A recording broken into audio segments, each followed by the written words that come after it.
Morning with Farah. Welcome back. So ATV morning with Farah में खुश आमदीद। हम आपको कुछ और हेल्थ एंड सेफ्टी गाइडलाइंस भी आपके साथ शेयर करेंगे, लेकिन फ़िलहाल किचन में फ़ौजिया आज हमारे साथ एक बड़ी ज़बरदस्ती रेसिपी शेयर कर रही हैं। फ़ौजिया, क्या भला? आज हम लड्डू पिठियाँ बना रहे हैं। ठीक है। अमूमन पिंडी इस्लामाबाद में लड्डू पिठियों का ज़्यादा नहीं है पता लोगों को, तो ये स्ट्रीट फूड है ज़्यादा लाहौर के लोगों को, क्योंकि हर गली में आपको ये मिलेगा जी। तो कैसे बनेंगे? अच्छा, इसके लिए तो हम सबसे पहले दाल हमने ग्राइंड कर ली है। 250 ग्राम हमने लिया चने की दाल और 30 ग्राम इसमें हमने लिया माश की दाल। ठीक है। इसको ओवरनाइट हमने सोक किया और इसको ग्राइंड कर लिया। ग्राइंड जो किया है वो सिर्फ बिल्कुल पानी नहीं डालना, ये देखें ड्राई फॉर्म में है। तो ये आपने चॉपर में किया है? ये मैंने चॉपर में किया। वैसे जो कर रहे होते हैं वो उसको कूट रहे होते हैं, मिट्टी का वो बर्तन होता है उसके साथ पीस रहे होते हैं। ठीक। इसमें हम ऐड करेंगे, इसको करने के बाद सॉल्ट हाफ टी स्पून डालती रहिए, डालती मैं जाती हूँ साथ बताते ठीक है। रहें। ठीक है। हम नमक डालेंगे। नमक डाला है, ये मीठा सोडा, ठीक है, क्वार्टर टी स्पून मीठा सोडा, और ये हमने ज़ीरा, जी बिल्कुल ठीक है, ज़ीरा डाल के तकरीबन 1 टीस्पून के बराबर डाल के तो इसको हमने इसको मिक्स करना अच्छे से। बिल्कुल ठीक। और अब इसमें हम मज़ीद कुछ ऐड करेंगे कि नहीं? बस कुछ नहीं ऐड करेंगे इसको हम बस इसमें थोड़ा सा हम पानी, क्योंकि ज़्यादा ड्राई है, इसमें पीसते हुए इसमें पानी नहीं गया। तो अगर हम इसको ब्लेंडर में करें तो फिर नहीं ठीक होगा? थोड़ा पानी डालना पड़ता है उसमें, पानी डालना पड़ता है ना, चॉपर में ठीक रहता है। ठीक है, कि पानी के बगैर हो जाता है। राइट, ठीक है। बस इसका सिर्फ इतना ही काम है, क्योंकि इसमें वैसे ही एयर जनरेट पहले से ही हो चुकी है। ठीक। तो बस हम इसको जब बनाएंगे तो बनाने से पहले इसका तरीका यही है कि हम इसका जो स्पून है जिसके साथ हम बनाएंगे इसको गीला करेंगे। ठीक है। जैसे ये गीला हो गया, पहले हम अपना ऑयल चेक कर लें कि हो गया। ठीक है। ऑयल कैसा होना चाहिए? तेज़ गर्म होना चाहिए? Normal medium. ठीक है। और हाथ के साथ इसको हम ऊपर से प्रेस करेंगे, सेट कर लेंगे ताकि ये एक शेप में आ जाए। ठीक है। ठीक है। और बस उसके बाद हम बिस्मिल्लाहिर्रहमानिर्रहीम ऐड ऐसे करके गीला करते जाएंगे और इसके ये लड्डू बनाते जाएंगे। ठीक है। प्रेस कर करके वो एक ही आपकी शेप में लड्डू बन के तैयार हो जाएंगे। बिल्कुल सही। और मीडियम हीट पे डीप फ्राई करना है? डीप फ्राई करना है इसको। जी ठीक है, मीडियम हीट पे डीप फ्राई करेंगे। और इसको सर्व हम किस चीज़ के साथ करेंगे जो कि इसका असल टेस्ट? जी बिल्कुल। अभी इसके बाद तो हम इसको स्मोक देंगे। और ये हमारी है आलू बुखारा और खुबानी की चटनी। ठीक है। ठीक है। इसको भी आप इसके साथ ही भिगो दें, दोनों चीज़ों को। और इसको जब आप बनाएंगे इस सोक की हुई होंगी उसी पानी में, मतलब आपने पहले इसको वॉश किया, पानी में सोक किया और उसी के साथ ही आपने उसको चढ़ा दिया पकने के लिए। ठीक है। इसमें दड़ा मिर्च जो है वो, नमक और ज़ीरा, ठीक, और गुड़ के साथ इसको बनाएं। ठीक है। और ये सिर्फ आलू बुखारा है? आलू बुखारा और खुबानी, आलू बुखारा एंड खुबानी बराबर में ले लिया जी, और उसको सोक कर लिया। और उसके बाद उसमें आप बता रही हैं दड़ा मिर्च डाल के, और क्या डाल के? गुड़ डाला, नमक, और बस इसके साथ हमने इसको पका लिया। जैसे ज़रा गाढ़ी हुई इसको पीस लिया हमने। ठीक है। ताकि उसकी स्मूथ उसका, तो इसका मतलब है आलू बुखारे की गुठलियाँ भी निकाली हुई होंगी जी। और खुबानी जो है अगर आप गुठलियों वाली ले रहे हैं तो गुठलियाँ निकाल के, चटनियों के लिए हमेशा वही दूसरी वाली लें। ठीक है। जो नॉर्मल एक आती है ना हमारी, जी, वही वाली लें। चटनी के लिए आप जब लेने जाते हैं तो उनसे कहें कि भाई चटनी के लिए चाहिए, तो वो वही वाली आपको निकाल के देंगे। बिल्कुल ठीक। अच्छा, इसके साथ ग्रीन चटनी है हमारी। ग्रीन चटनी जो नॉर्मल हम घर में बनाते हैं, धनिया, पुदीना, हरी मिर्च और ज़ीरे के साथ बस। और दही है और मूलियाँ ऊपर से गार्निशिंग के लिए। जो उसका असल जो फ्लेवर आता है वो मूली के साथ आता है। बिल्कुल सही। और इसको हमने एक साइड जब अच्छी तरह से हो जाएगी हमारी, फिर हम इसे दूसरी साइड के लिए टर्न करेंगे। चलें जी। जब तक ये ज़रा फ्राई हो रहा है आप एक नज़र रेसिपी भी डालेंगे और फिर हम इसको आपको प्रेजेंट करके दिखाएंगे कि कैसी दिख रही हैं।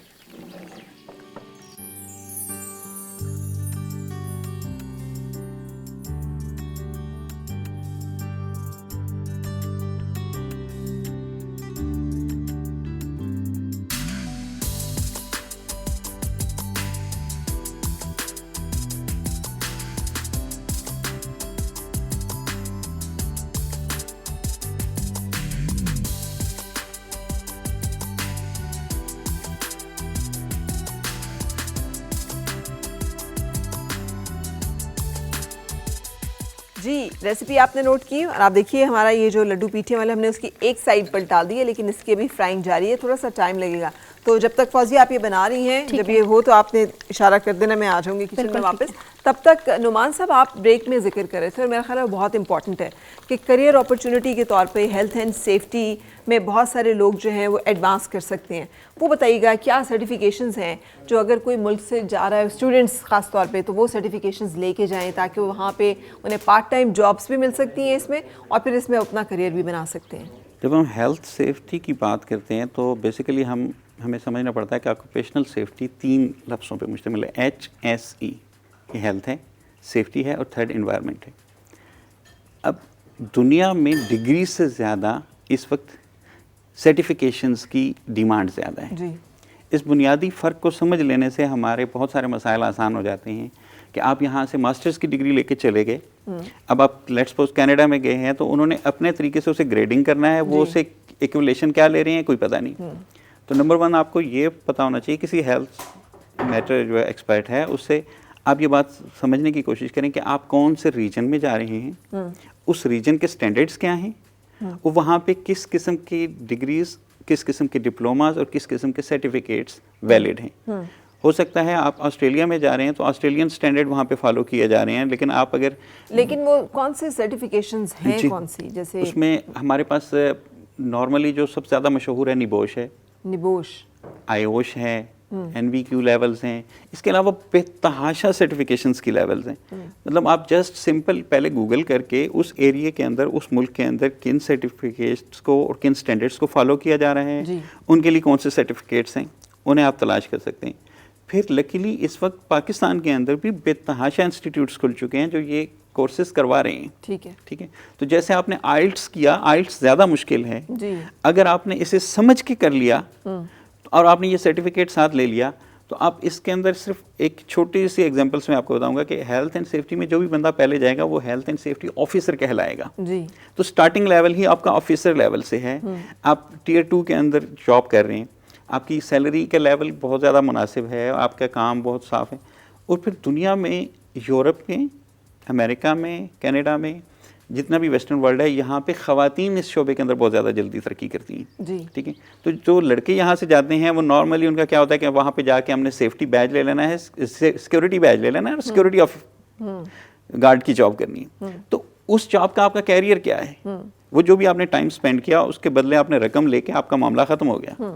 लेकिन अगर आपने ये कोर्सेज किए और ये थोड़ा काम भी किया तो ये आपके एक्सपीरियंस के अंदर काउंट डाउन होता चला गया। राइट। ठीक है। तो ये आपकी कैरियर उस दिन से स्टार्ट हो गया जिस दिन से आपने काम स्टार्ट किया। ठीक है। तो ये जो अभी ये गाइडलाइन दी है ना नुमान साहब ने, बहुत इंपॉर्टेंट है। वो बच्चे सब जो कि और बड़े भी, अगर पेरेंट्स भी देख रहे हैं, ये कुछ सर्टिफिकेशंस हैं, कोशिश कीजिए कि जैसे हम डिग्री के लिए कोशिश करते हैं ना, आजकल सर्टिफिकेशंस के लिए कोशिश कीजिए। उन्हें कोई ऐसा, मैं आपको अक्सर बता रही होती हूँ अपने प्रोग्राम में, स्किल्स डिफरेंट जो हैं उन्हें एक्वायर कीजिए जिनकी की डिमांड है ग्लोबली भी और लोकली भी। अगर आप स्किल्ड होंगे तो आपको एम्प्लॉयमेंट में, जॉब के ढूंढने में कोई इतना मसला होना नहीं चाहिए। मुझे कल बंदे ने मैसेज किया, वो ये बात पूछना चाह रहा था कि उसके बच्चे को FSC करनी चाहिए या टेक्निकल एजुकेशन में एक लेवल 3 का डिप्लोमा ले लेना चाहिए। तो आपने क्या मशवरा मैंने जब उनसे पूछा कि आपके बच्चे ने उसके बाद करना क्या है, उन्होंने कहा जी हमने बाहर भेजना पढ़ने के लिए। तो मैंने कहा आपको लेवल 3 का डिप्लोमा उसको स्किल्स भी देगा और ये सेम उसी इंटरमीडिएट लेवल के ऊपर इसकी रिकग्निशन भी होगी और इसके बाद वो यूनिवर्सिटी में अपनी तालीम को जारी रख सकता है। बिल्कुल। ये वो चीज़ है जो हमें समझ नहीं आ रही, जिसकी वजह से हम अनएम्प्लॉयमेंट के समुद्र में गिरते चले जा रहे हैं। और आप यहाँ से आपने कोई भी ट्रेड या स्किल ले लिया तो, और जैसे कनाडा का मैं स्टैंडर्ड बार बार रिपीट करती हूँ और हर मुल्क का इसी तरह है, वहाँ पे सिर्फ रेड सील एग्ज़ाम देना है आपने वहाँ जाके, और आपने वो एक छोटा सा एग्ज़ाम आपको क्लियर करेंगे तो वो आपको उसी वक्त वैलिड कर देंगे और आपका जो है ट्रेड मार्केट में, जॉब मार्केट में आपके पास वैलिड एक हुनर होगा और आप उसके साथ एम्प्लॉय हो सकते हैं।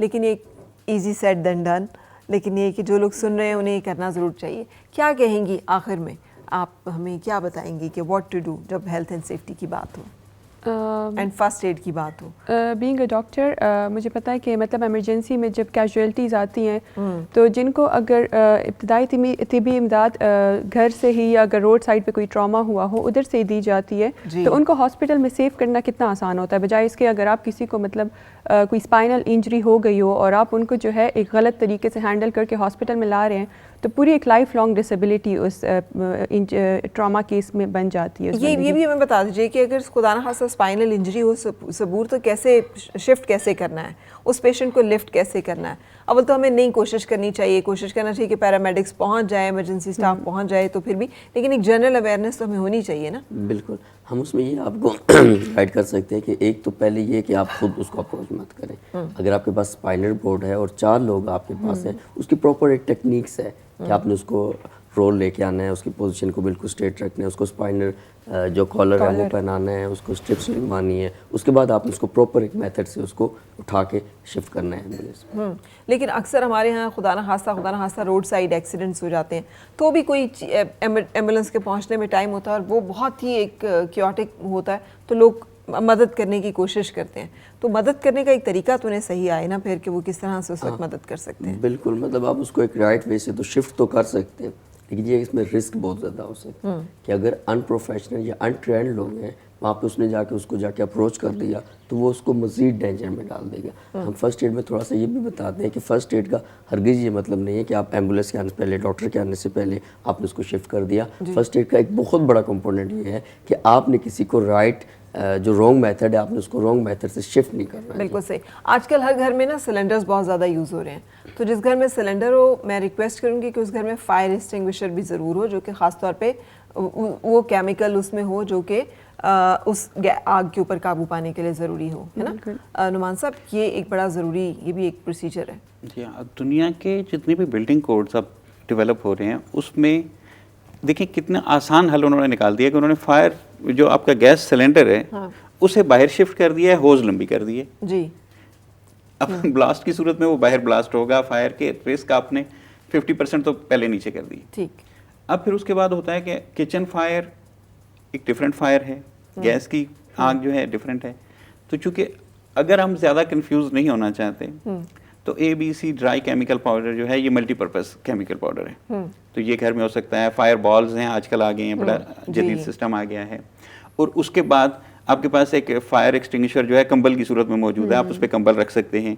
आप उसकी गैस को ब्लॉक कर सकते हैं, शोला कभी भी वो वहाँ से डायरेक्ट जनरेट नहीं हो रहा था, उसमें थोड़ा सा गैप होता है, आप सिर्फ उंगली के टच लगा के उस फायर को रोक सकते हैं। ठीक है, फायर एक्सटिंग्विशर से मुराद हमारे जहन में अक्सर वो आता है कि वो एक सिलेंडर जो लाल कलर का है जो दीवार पे टंगा हुआ है जी। रेत भी फायर एक्सटिंग्विशर है, पानी भी फायर एक्सटिंग्विशर है, कंबल भी फायर एक्सटिंग्विशर है। कोई भी चीज जो आग को बुझा सकती है वो फायर एक्सटिंग्विशर है। और गीला कंबल बहुत आसान है, एग्जैक्टली ऑक्सीजन की सप्लाई को आपने रोकना है। और गीला कंबल जो है आप बता रहे हैं कि बहुत इफेक्टिव है। जी हाँ, मैं जब फायर की ट्रेनिंग ले रहा था तो मुझे खुद याद है कि घर को आग लगा के उन्होंने जब मुझे कहा कि आप अंदर घुस जाएं तो मैं काफी देर उसकी तरफ देखता रहा कि मतलब मैं एक इंसान भी हूँ। तो जब उसने वो पानी के फवारे को घुमा दिया और बिल्कुल पानी की हल्की सी एक लेयर मेरे सामने थी, तो मैं उस आग के दरमियान ऐसे गुजर रहा था जैसे एक नॉर्मल घर में घुसा जाता है। ठीक है, तो मतलब ये बिल्कुल छोटी छोटी सी चीजें हैं जिन्हें हमें पता नहीं होता। अगर आपने वो कंबल गीला करके अपने सामने रख लिया तो भी वो हीट को रोक रहा है। हीट है वो बुरी चीज जो आपको आगे जाने से रोक रही है बेसिकली, जो बेसिक फायर के अंदर है। लेकिन ये फिर ये कहना बड़ा जरूरी है कि फायर के साथ, आग के साथ हमने सिर्फ उस सूरत में लड़ना है जब वो बेसिक स्टेज पे है। बिल्कुल, ये समझना बहुत, क्योंकि किसी भी चीज को शुरू करना आसान है, उसको खत्म करना उससे ज्यादा इंपॉर्टेंट है, क्योंकि उसके खात्मे के ऊपर आपकी जिंदगी मुनहसिर है। जी, बहुत बहुत शुक्रिया, thank you very much Mohammad Numan साहब, डॉक्टर मलाइका, मोहम्मद सबूर साहब, आप लोग साथ रहे। हमने सिर्फ कोशिश की है कि हम इस तरफ तवज्जो दिला सकें कि ये हेल्थ एंड सेफ्टी बहुत इम्पॉर्टेंट एस्पेक्ट है हमारी ज़िंदगी का, आपकी ज़िंदगी का। भले आप अपना घर बनवा रहे हैं, भले उसे डेकोरेट कर रहे हैं, ज़िंदगी का कोई मामला करें, कोशिश करें कि ये तमाम चीज़ें आपकी ज़िंदगी में शामिल हों ताकि आप ख़ुद भी महफूज रह सकें और दूसरों को भी महफूज रख सकें। हमारी रेसिपी भी कम्प्लीट है जनाब। अब बस हम असेंबलिंग इसकी बता देंगे। बिल्कुल ठीक है, हमने फ्राई कर लिए। बिल्कुल, ये देखें फुल अंदर तक कुक है। ठीक है, इसको ऐसे वो तोड़ के ही वो देते हैं ना। सो हमने दही डाल लिया और अब हम उसके ऊपर इमली और आलू बुखारे की जो चटनी बनाई थी, ठीक है, ये बस खट्टी मीठी चटनी है।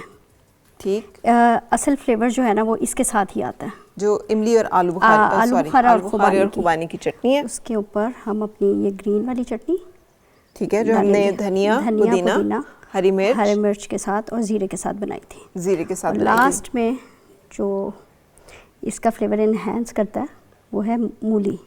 ठीक है, इसको हमने ग्रेट कर लिया, अगर चाहें तो इसके ऊपर दोबारा से आप डाल सकते हैं, वरना ऐसे एंजॉय कर सकते हैं। क्विक स्नैक, ये हमारा लोकल देसी स्नैक जो कि आप ट्राई कर सकते हैं शाम के वक्त, अगर चाहें तो बच्चों को लंच में देके ट्राई करके देख लें अगर वो खाते हैं या नहीं खाते, लेकिन खुद ज़रूर ट्राई कीजिएगा और हमें फीडबैक भी ज़रूर दीजिएगा। Thank you Fauzia, I hope that you have enjoyed. लेकिन उससे ज़्यादा ये कि आपको जो हम कोशिश कर रहे हैं कि हम सब एक दूसरे के बारे में मोहतात रहें, लापरवाही और कोताही और गफलत जो है उसका रवैया छोड़कर कोशिश करें कि हम वो तमाम तरीके अपनाएं जो कि हमारी हिफाजत के लिए और दूसरों की हिफाजत के लिए ज़रूरी है। अपना बहुत ख्याल रखिएगा और इंशाल्लाह आपसे मुलाकात होगी कल फिर। उस वक्त तक के लिए अल्लाह हाफ़िज़।